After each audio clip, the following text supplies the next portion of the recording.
Hello বন্ধুরা, আজকে আবার একটা ভিডিও নিয়ে আমি হাজির হয়েছি। তো আজকে আমি যেটা করছি পালক পনির। তো পালক পনির সকলে মোটামুটি বাড়িতে করেই থাকে। আর এটা কীভাবে আমি করি সেটাই আপনাদের সঙ্গে শেয়ার করেছি। খুবই সহজ পদ্ধতি, আর খেতেও কিন্তু খুবই টেস্টি হয়। আর ঘরোয়া উপকরণ দিয়ে কীভাবে পালক পনিরটা আপনি তৈরি করবেন সেটাই দেখিয়েছি। তো ভিডিওটা দেখে নিয়ে যাক।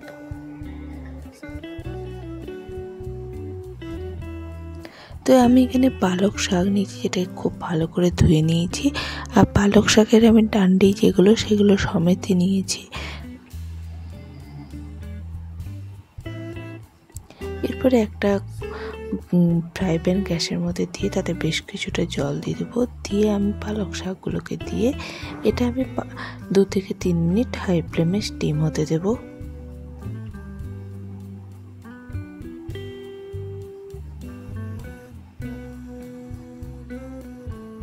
তো ঢাকা দিয়ে দিলাম। তো 2-3 মিনিটের পর পালক শাকগুলো একদম সেদ্ধ হবে না, জাস্ট একটু নরম হয়ে যাবে। তো এরপর আমি গ্যাস অফ করে ওই পালক শাকগুলো একদম ঠান্ডা জলে আবার ভিজিয়ে রাখবো।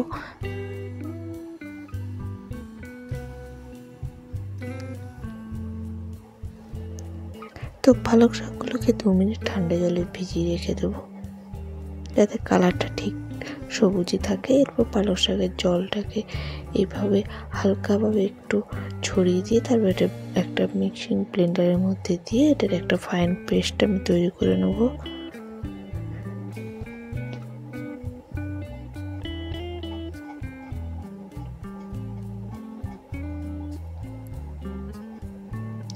তো পেস্ট হয়ে গেছে, একদম ফাইন পেস্ট আমি তৈরি করে নিয়েছি।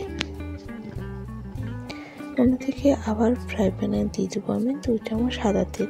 এই পালক পনিরটা আমি সাদা তেল সানফ্লাওয়ার যে তেলে তাতেই করবো। দিয়ে দেবো এরপরেতে 1 টিস্পুনের মতন গোটা জিরেটাকে দিয়ে 1 মিনিটের মতন একটু ভেজে নেব। জিরেটা ভাজা হয়ে গেলে তাতে আমি দিয়ে দেবো যে আদা, রসুন আর পেঁয়াজের একটা বাটা আমি তৈরি করে রেখেছি, যেটা আমরা বাড়িতে নর্মাল করি, সেটাই দিয়ে দেবো।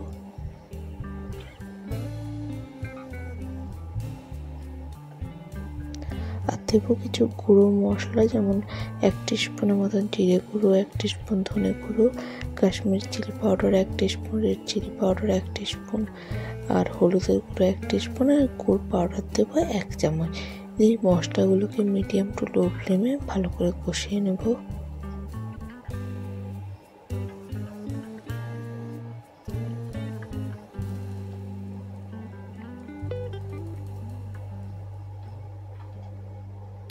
তো দেখতে পাচ্ছেন কষানো হয়ে গেছে। এরপর এতে আমি অ্যাড করে দেবো বেটে রাখা পালক শাকটা।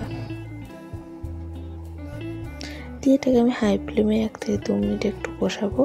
আর এতে আমি লবণটা দিয়ে দেবো 1 টিস্পুনের মতো।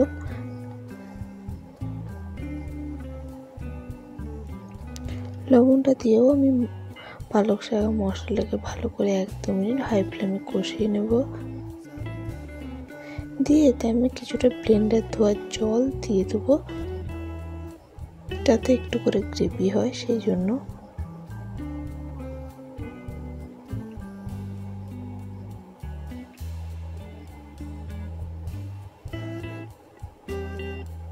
এরপর এতে আমি দিয়ে দেবো পনিরগুলোকে আমি ভাজিনি, কাঁচা পনির ইউজ করেছি। তো এরপর পনিরগুলো থেকে 2 থেকে 3 মিনিট মিডিয়াম টু লো ফ্লেমে ফুটিয়ে নেব, গ্রেভিটা আর একটু কম হওয়া পর্যন্ত। তো এখন দেখুন পনিরের গ্রেভিটা অনেকটাই কমে গেছে, এর থেকে বেশি আমি আর করবো না, কম। তো এরপর আমি করবো এর থেকে দেবো একটু গরম মশলাটা দিলে পনিরের সবজিটা খেতে ভালো লাগে, পালক পনিরটা। আর দেবো একটু লাস্টে ঘি দিয়ে গ্যাস অফ করে দেবো, তাহলেই আমাদের পালক পনির একেবারে রেডি। তো এটা আপনারা রুটি, পরোটা, নান যে কোনো কিছুর সাথে খেতে খুবই ভালো লাগে। তো আমার ভিডিওটা যদি ভালো লাগে অবশ্যই লাইক, শেয়ার এবং সাবস্ক্রাইব করতে ভুলবেন না। তাই আজ এই পর্যন্তই, নমস্কার।